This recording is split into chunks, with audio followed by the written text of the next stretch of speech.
China, the second largest economy, most populated country in world. Do you know China hold 15% of global trade? But how did China become so powerful and rich, and where all these things started? Today almost everything you see is made in China. Let's see. Rise of China. We think that's the rise of China was very easy, but it's not. China is one of the oldest civilizations in world. The written history of China is almost 4,000 years old. Shang dynasty is known as first dynasty of China. The Shang ruled from 1600 to 1046 BCE near the Yellow River. And after that in 12th century BCE the Zhou from the west attacked on Shang and annexed their land. And after that things started changing a lot, and many kinds of conflicts started to emerge. Conflicts started erupting even in small states. And during Qin dynasty, Qin and Qing dynasty both are different. Don't get confused. Qin dynasty unified China for the first time, and this king standardized the Chinese language. And then came the Han Empire, and in this it left its real mark on China, whose influence is still visible in China today. After the fall of the Han Empire, uncertainty again began to prevail in China. And this condition was there for a long time. After that again the Sui dynasty unified China. And many such empires kept coming and going. The ruler of Mongol came, and established Yuan Empire, and it also fell. After all this the Ming dynasty came, and then came the Qing dynasty, who ruled until 1911. And because China was better in the art of warfare than the Middle Asian countries, it dominated them. But China was still far behind Europe. Due to its internal war, and war with other countries, the Qing dynasty started to weaken. And during 1911, nationalist people under the leadership of Sun Yat-sen seized power by protesting against monarchy, and established the temporary Chinese democracy, and Dr. Sen became the president of this Chinese republic. But even after all this, there was unrest in China. And soon the General Chiang Kai-shek occupied most of China, with the help of communist people. And in 1928 established the Kuomintang, also referred to as the Kuomintang, or the Chinese Nationalist Party. And then on the 18th of September 1931, Japan invaded China and occupied Manchuria. Japan surrendered in front of Allied power in 1945, and with this a civil war started between the forces of Chiang Kai-shek and the communists led by Mao Zedong. Chiang Kai-shek had the support of America. Despite this, Chiang Kai-shek had to face defeat. And Mao Zedong won, and the China that we are seeing today started from here. We did a lot of nonsense. Now let's look ahead. So far we have heard the story of ancient China, but in today's China, there are many such special things which are important to know. The full name of China is People's Republic of China. It was established on the 1st of October 1949. There are many reasons behind the massive economy of China. Well, let's see from starting. When we look at the history, we see that there will be hardly any country which has not fought war with other country. It's human nature, everyone wants power. Today no country can think of fighting China, but if you go a few years ago, you will see that China also had to face war. China also faced civil war. The one special country whose name comes out of all this is Japan. First of all, let's talk about the first war between Japan and China. Between 1894 and 1895, China and Japan were fought over administrative and military control over Korea. And Japan won it, and after this war, control of Korea, Manchuria and Taiwan went to Japan. After losing this war, China understood the advantage of modernization. And due to this there was a revolution against the Qing dynasty in 1911. At this time the military dominance in Japan begins, and Japan made China the main victim of its imperialism, and tried to test his power on China. Korea was important to Japan in many ways, so Japan was very interested in Korea. The King of China occupied Korea in the 17th century, but at that time Korea had its own king who ruled Korea under the King of China. In this way the King of Korea used to rule under the security of China.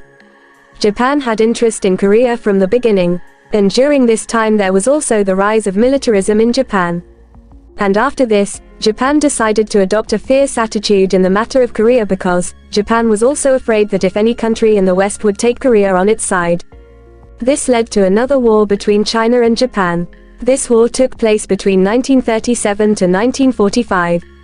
Although both were old enemies, the way for the Second Sino-Japanese War was being made when Japan occupied Manchuria in 1931. Japan did this attack after a blast, which happened near the Japanese-controlled railway line. The Chinese soldiers could not face the Japanese soldiers, And Japan occupied many Chinese territories. Japan continued to strengthen over China.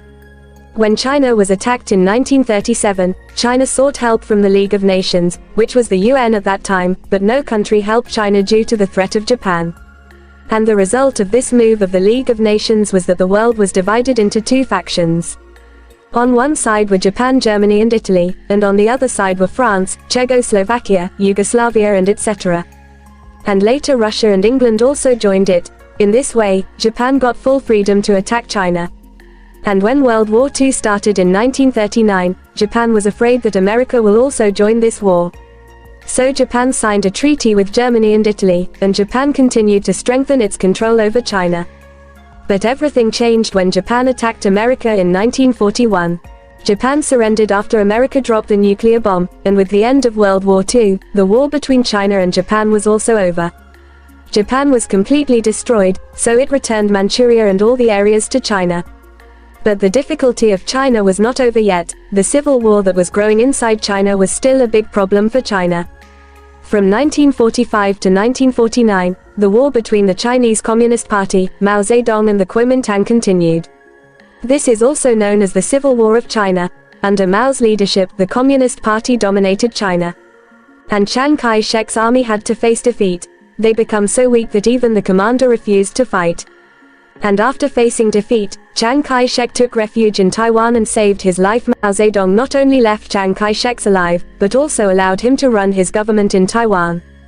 And after 4 years of civil war, a communist government came to China. Mao Zedong became the president of China and ruled China till his death. China found a leader who completely changed China's condition. But were those changes good? No one can avoid Mao's contribution in China's development.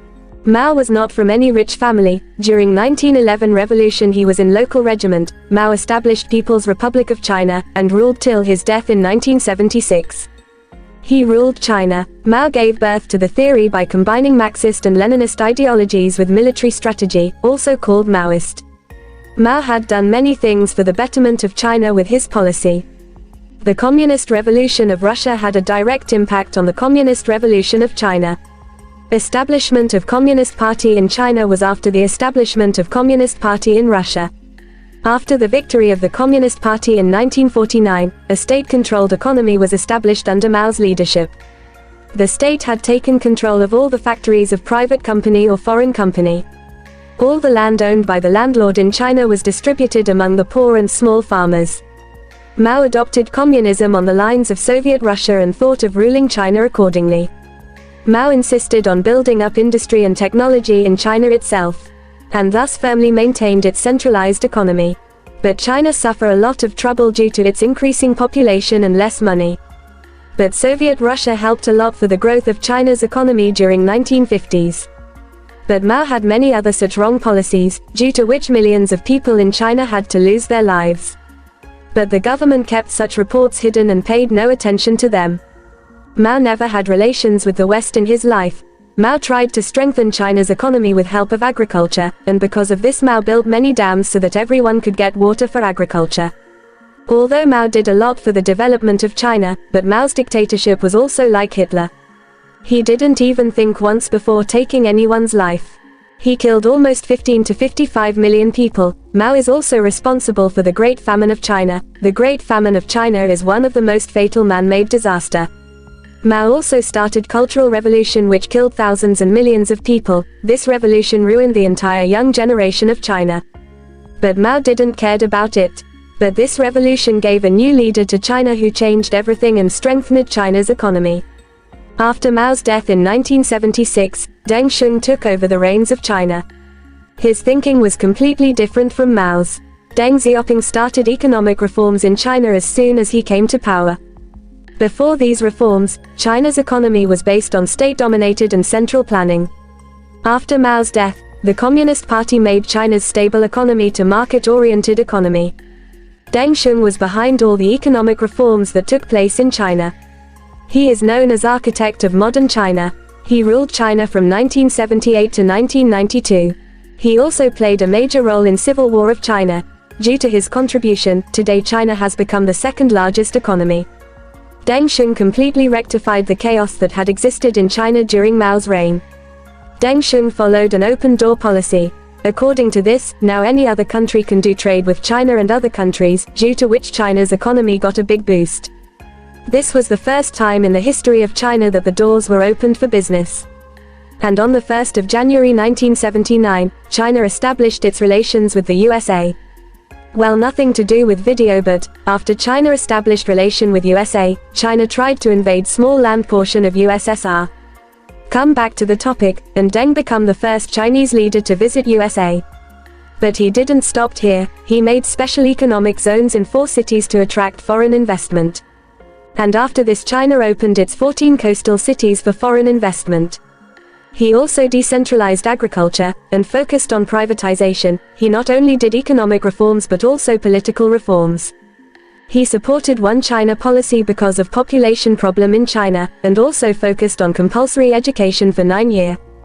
Because of this reforms, China becomes the fastest growing economy for 3 decades with double-digit GDP growth rate.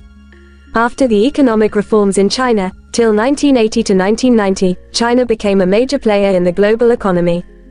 During this time, the pace of China's foreign trade and progress was very fast. In the mid-1990s, China became the largest outward investor in developing countries. Another turning point in China's economy came when China joined the WTO. The WTO is an international organization that regulates and facilitates world trade. China's entry in WTO was a very controversial. USA tried its best to stop China for joining WTO, but China did it with difficult conditions. But in 2008 the Great Recession came, which started from USA.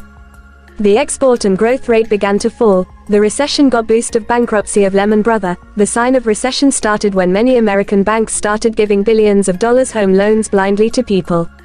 They did not know that they were being cheated in distributing the loan. But this recession was not limited to USA only, but it reached all over the world. Its effect was also visible on China. The spokesperson of the Chinese government at that time said that the impact of the world economy crisis on China has been more than the government's estimate. But still, China's 9.7% GDP growth rate for 2008 was impressive, but compared to 2007 growth rate, China's growth rate was still low, and due to this recession, many factories in China were closed, and companies were less able to get orders for export. But after some time, China again reached the double-digit growth rate from 14 to 15%. China took steps at the right time, due to which China is number 1 in almost every field today. But Xi Jinping the Great is again trying to destroy China's economy. But the real reason behind China's growth and dependence of world on China is all because of Deng Xiaoping. Today China is manufacturing hub of world.